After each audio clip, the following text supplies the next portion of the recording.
Hello, my dear friends. I welcome all of you to Vishnu classes. Today we will discuss about University Education Commission. University Education Commission को हम Radha Krishnan commission भी बोलते हैं क्योंकि ये जो है इसके चेयरमैन डॉक्टर राधा कृष्णन सर्वपल्ली थे। अगर हम देखें तो इंडिपेंडेंस के बाद जो है एजुकेशन को और बढ़ाने के लिए डेवलप करने के लिए कुछ सिग्निफिकेंट स्टेप्स जो हैं लिए गए जिसे हम यूनिवर्सिटी एजुकेशन कमीशन कहते हैं। और ये एजुकेशन कमीशन जो है 1948 में जो है वो स्टार्ट की गई थी under the chairmanship of doctor Sarvepalli Radha Krishnan. तो ये आपको जो है याद करना बहुत इम्पोर्टेंट है कि ये यूनिवर्सिटी एजुकेशन कमीशन जो है कब स्टार्ट हुई। सबसे पहले आपको ये पता होना चाहिए 1948 में स्टार्ट हुई। दूसरा आपको ये पता होना चाहिए कि यूनिवर्सिटी एजुकेशन कमीशन को ही हम राधा कृष्णन कमीशन कहते हैं। और क्यों राधा कृष्णन कमीशन कहते हैं? क्योंकि ये जो है किसके अंडर थे? डॉक्टर सर्वपल्ली राधा कृष्णन। फिर उसके बाद अगर हम बात करें तो इसकी मेन रिकमेंडेशंस क्या थी? तो सबसे पहले अगर हम एम की बात करें तो मेन इसका एम था रिसर्च पे, कि दोबारा दोबारा और रिसर्च करना एजुकेशन को डेवलप करने के लिए, ताकि एजुकेशन का लेवल जो है, एजुकेशन की क्वालिटी जो है वो बढ़ सके। फिर उसके बाद अगर हम बात करें तो इसका मेन मकसद था एजुकेशन के स्टैंडर्ड को राइज करना। वही मैंने अभी आपसे बात करी कि ये क्या बात करते थे? क्वालिटी एजुकेशन की। ठीक है, जैसे ही क्वालिटी एजुकेशन की बात करते हैं तो उसी तरीके से क्वालिटी थिंकर्स या क्वालिटी टीचर्स भी चाहिए होते हैं। तो इसी तरीके से एजुकेशन के स्टैंडर्ड को राइज करने के लिए ग्रेट थिंकर प्रोड्यूस करने, ताकि ज़्यादा से ज़्यादा जो है डेवलपमेंट हो सके किस एरिया में? एजुकेशन के एरिया में। फिर उसके बाद जो है इसके यहाँ के टीचर्स की बात करें तो टीचर्स कैसे होने चाहिए थे यूनिवर्सिटी एजुकेशन कमीशन के अकॉर्डिंगली? ये सारा जो है हम उसके अकॉर्डिंगली कर रहे हैं जो कि राधा कृष्णन कमीशन के रिकमेंडेशंस थी। तो टीचर्स जो हैं इसमें पॉलिटिक्स के अंडर नहीं होने चाहिए थे। उनका एक जो है जैसे हम कहते हैं कि टीचर ऑनेस्ट होना चाहिए, पंक्चुअल होना चाहिए, ठीक है, एक वर्दी करेक्टर होना चाहिए। फिर उसके बाद अगर हम बात करें तो पोस्ट ग्रेजुएट एजुकेशन की भी यहाँ पे बात की गई है कि जो है एजुकेशन के लेवल को राइज करने के लिए ग्रेजुएट तक ही नहीं, आगे पोस्ट ग्रेजुएशन, फिर आगे जो है डॉक्टरेट वगैरह जो है वो सब भी करनी है। तो उसके लिए पोस्ट ग्रेजुएशन एजुकेशन जो है वो भी आगे और प्रोड्यूस की गई, ताकि ज़्यादा से ज़्यादा लर्नड पर्सन जो है वो प्रोड्यूस हो सकें। और जितने ज़्यादा लर्न पर्सन जो है प्रोड्यूस होंगे उतनी ज़्यादा हमारे नेशन की डेवलपमेंट होगी, क्योंकि उतनी ज़्यादा जो है अवेयरनेस होगी। फिर उसके बाद अगर हम बात करें तो उन्होंने बात करी है करिकुलम की। तो सबसे पहले करिकुलम होता क्या है? करिकुलम जो है करिकुलर प्लस को करिकुलर एक्टिविटीज़ होती हैं। अब करिकुलम में एक तो हमारा सिलेबस आता है जो कि हम करिकुलर एक्टिविटीज़ कहते हैं, जो कि आपको जो है जब आप एक एडमिशन लेते हो उसके बाद फर्स्ट डे ओरिएंटेशन में जो डिस्कस होता है ना सिलेबस सारा, वो करिकुलम है, जिसमें आपको पता चलता है कि यूनिट वाइज आपने क्या-क्या करना है। और को करिकुलर एक्टिविटीज़ क्या होती हैं? को करिकुलर एक्टिविटीज़ में जो है सारे जो प्ले करते हैं या विश करते हैं टीचर को, या वैसे जो है हम ऑर्गेनाइज करते हैं, कोई क्विज हो गया या कुछ हो गया, वो जो है करिकुलम का ही एक पार्ट है। इससे जो है नॉलेज डेवलप होती है बच्चे की। तो इसी तरीके से इसमें करिकुलम का मेन कंसेप्ट क्या है कि कंप्लीट नॉलेज देना। और कंप्लीट नॉलेज किसको देना? स्टूडेंट्स को। ठीक है, फिर उसके बाद अगर हम बात करें तो इसमें वोकेशनल एजुकेशन की भी बात की गई है। अब वोकेशनलाइजेशन क्या होता है कि जॉब्स प्रोवाइड करना।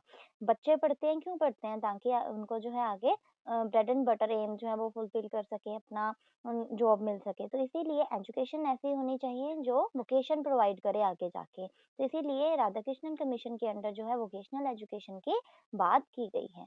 फिर उसके बाद अगर हम बात करें तो इसमें वुमेन एजुकेशन की भी बात की गई है, क्योंकि पहले अगर हम देखें तो सिर्फ मैन एजुकेशन की बात की जाती थी। इसीलिए वुमेन की कंडीशन को इम्प्रूव करने के लिए जो है वुमेन एजुकेशन की बात की गई है, किसमें? राधा कृष्णन कमीशन के अंडर। फिर उसके बाद जो है रिलीजियस एजुकेशन की भी बात की गई है। और रिलीजियस एजुकेशन कैसे होनी चाहिए? जो इक्वालिटी प्रोवाइड करे, जैसे कि हमारा आर्टिकल 14 है किसका? इंडियन कॉन्स्टिट्यूशन का, right to equality before law. ठीक है, इक्वालिटी होनी चाहिए विदाउट एनी डिस्क्रिमिनेशन, जो कि हमारा आर्टिकल 15 है, no discrimination on the basis of caste, colour, creed, race and sex. फिर उसके बाद अगर हम बात करें तो मीडियम ऑफ इंस्ट्रक्शन की, मीडियम ऑफ इंस्ट्रक्शन कैसा होना चाहिए? Indian language. ठीक है, तो हमें ये पता चला अब कि जो हमारी राधा कृष्णन कमीशन थी उसके अकॉर्डिंगली इंडियन लैंग्वेज को इम्पोर्टेंस दी गई है। और मीडियम ऑफ इंस्ट्रक्शन कैसा है? इंडियन लैंग्वेज का। सभी रिकमेंडेशंस का अपना-अपना होगा, तो इसीलिए आप जो है ऐसे ही याद कीजिएगा। अगर हम बात करें यूनिवर्सिटी एजुकेशन कमीशन की, तो उसमें क्या है, मीडियम ऑफ इंस्ट्रक्शन क्या होना चाहिए, इंडियन लैंग्वेज। फिर उसके बाद जो अगर हम स्टूडेंट्स की बात करें, तो स्टूडेंट्स जो है प्रोटेक्ट इंटरेस्ट ऑफ स्टूडेंट कहा गया है कि हमें जो ऐसी एजुकेशन प्रोवाइड करनी है बच्चों को जो कि उनके इंटरेस्ट के अकॉर्डिंगली हो, क्योंकि अगर उनके इंटरेस्ट के अकॉर्डिंगली होगी तब जो है वो ज़्यादा नॉलेज गेन कर पाएंगे। तो इसीलिए एजुकेशन कैसी होनी चाहिए जो कि स्टूडेंट्स के इंटरेस्ट को क्या करती हो, प्रोटेक्ट करती हो। और उसके बाद अगर हम एग्जामिनेशन की बात करें, तो एग्जामिनेशन सिस्टम जो है इन्होंने कहा है क्या होना चाहिए, इम्प्रूव्ड होना चाहिए एजुकेशन, जो है हमारा एजुकेशन सिस्टम। एग्जामिनेशन भी रिफॉर्म होना चाहिए, लाइक पहले जो है लॉन्ग क्वेश्चन आंसर्स होते थे, अब ऑब्जेक्टिव टाइप क्वेश्चन एमसीक्यूज वगैरह आने लगे हैं, रिसर्च बेस्ड आने लगे हैं, लॉजिकल रीजनिंग बेस्ड आने लगे हैं। तो इसी तरीके से एग्जामिनेशन सिस्टम को भी जो है इम्प्रूव करने की बात इसमें की गई है। फिर उसके बाद अगर हम बात करें, तो इसमें एडमिनिस्ट्रेशन की भी बात की गई है। इसमें इस कमीशन के अंडर क्या रिकमेंड किया गया था कि किसी भी यूनिवर्सिटी में जो है एक विजिटर, एक चांसलर, एक वाइस चांसलर होना चाहिए और उनके ऑफिसर्स भी होने चाहिए, ताकि जो एक यूनिवर्सिटी है उसका काम जो है सही ढंग से चल सके, एडमिनिस्ट्रेशन जो है वो अच्छे ढंग से हो सके।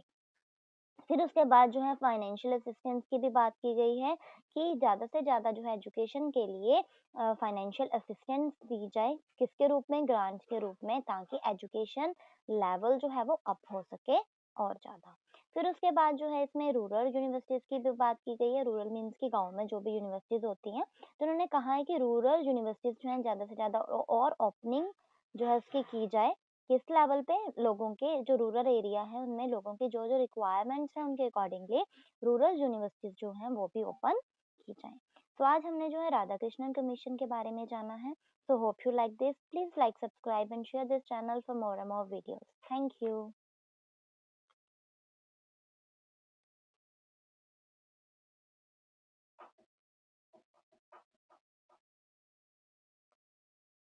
Hello my dear friends, I welcome all of you to Vishnu classes. Today we will discuss about University Education Commission.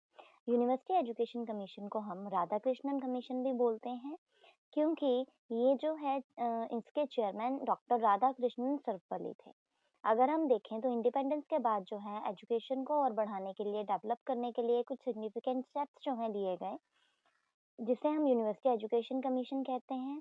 और ये एजुकेशन कमीशन जो है 1948 में जो है वो स्टार्ट की गई थी under the chairmanship of doctor Sarvepalli Radha Krishnan.